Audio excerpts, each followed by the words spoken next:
CPI നിരന്തരം Kalamuri service റോഡിലൂടെ ബസ്സുകൾ ഓടുന്നു. സർവീസ് ഉറപ്പാക്കാൻ നിരീക്ഷണവുമായി UDF-ഉം. ഭരണസമിതി എട്ടുകാലി മമ്മൂഞ്ഞ് കളിക്കുന്നുവെന്ന് ER ജോഷി.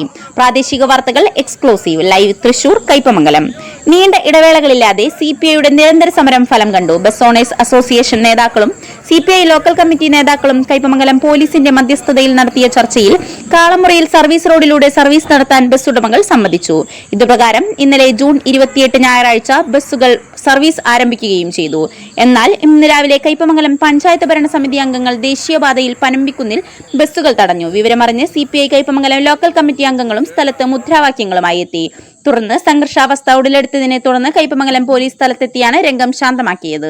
വിവരമറിഞ്ഞ പ്രാദേശിക വാർത്തകൾ ഉൾപ്പെടെ ലോക്കൽ ന്യൂസ് ചാനൽ റിപ്പോർട്ടർമാരും എത്തി. പനമ്പിക്കുന്ന് മുതൽ കൊപ്രക്കളം സെന്റർ വരെ ബസ്സുകൾ സർവീസ് റോഡിലൂടെ പോകുന്നുവെന്ന് ഉറപ്പാക്കുന്നതിനും അതിന് തയ്യാറാകാത്ത ബസ്സുകൾ തടഞ്ഞ് സർവീസ് റോഡിലൂടെ പോകാൻ നിർബന്ധിച്ചുകൊണ്ടാണ് കൈപ്പമംഗലം പഞ്ചായത്ത് ഭരണസമിതി അംഗങ്ങൾ ഇന്ന് ദേശീയപാത 66 പനമ്പിക്കുന്നിൽ ബസ്സുകൾ തടഞ്ഞതെന്ന് Kaipamangalam panchayat vice president KK Zakariya പറഞ്ഞു.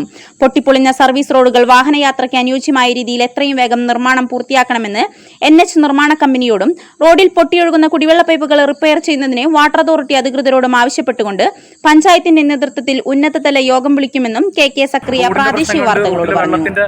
ബുദ്ധിമുട്ടുകളുണ്ട്, അതൊക്കെ നമ്മളൊന്ന് ചർച്ച ചെയ്യുന്നതിന് വേണ്ടിയിട്ട് ഇന്ന് അടിയന്തരമായിട്ട് തന്നെ ഒരു യോഗം വിളിക്കുകയും ആ യോഗത്തിൽ നമ്മൾ ഇത്തരം കാര്യങ്ങൾ അവതരിപ്പിക്കുകയും ബസ് സർവീസ് നടത്താൻ അവർക്കുള്ള ബുദ്ധിമുട്ട് റോഡിലെ ചില അപാകതകൾ അവർ ചൂണ്ടിക്കാണിക്കുമ്പോൾ അതുകൂടി പരിഹരിക്കുന്നതിന് വേണ്ടിയിട്ടുള്ള സാഹചര്യം ഉണ്ടാക്കുന്നതിന് വേണ്ടി പഞ്ചായത്ത് ഭരണസമിതി മുന്നോട്ട് വരും. എന്തായാലും അതുമായി ബന്ധപ്പെട്ടാണ് ഇന്ന് സമരം നടത്തിയിരുന്ന ബസ്സുകളൊക്കെ നമ്മൾ തടയുകയും അവരോട് നല്ല നിലയിൽ കാര്യങ്ങൾ അവതരിപ്പിക്കുകയും ഈ സർവീസ് റോഡുകളിലൂടെ പോകണമെന്ന് അവരോട്. തുടർന്ന് CPI പ്രതിനിധികളുമായും പ്രാദേശിക വാർത്തകൾ സംസാരിക്കുകയുണ്ടായി.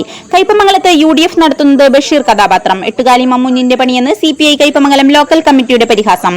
കാളമുറി സർവീസ് റോഡിലൂടെ ബസ് പോകുന്നതുമായി ബന്ധപ്പെട്ട് കഴിഞ്ഞ 2 ആഴ്ചയായി CPM സമരരംഗത്തുണ്ടായിരുന്നു.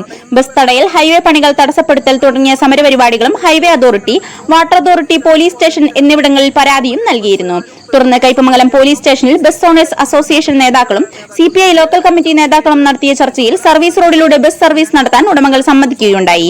ഈ സമയത്തൊന്നും തന്നെ പഞ്ചായത്ത് ഭരണസമിതിയിൽ നിന്നും പൊതുജനങ്ങൾക്ക് അനുകൂലമായ സമീപനം ഉണ്ടായിരുന്നില്ലെന്നും CPI Kaipamangalam LC secretary ER Joshi പറഞ്ഞു. ഭരണസമിതിയിലെ ആളുകളോട് വന്ന് അവരെയാണ് ഈ സമരത്തിന്റെ ആളുകളെന്ന് ജനങ്ങളെ കണ്ണില് പൊടിയിട്ടുകൊണ്ട് നടത്തുന്ന ഒരു പ്രഹസന സമരം ഇവിടെ നടന്നു. എട്ടുകാലി മമ്മൂഞ്ഞിന്റെ പണിയാണ് അവരെടുത്തത്.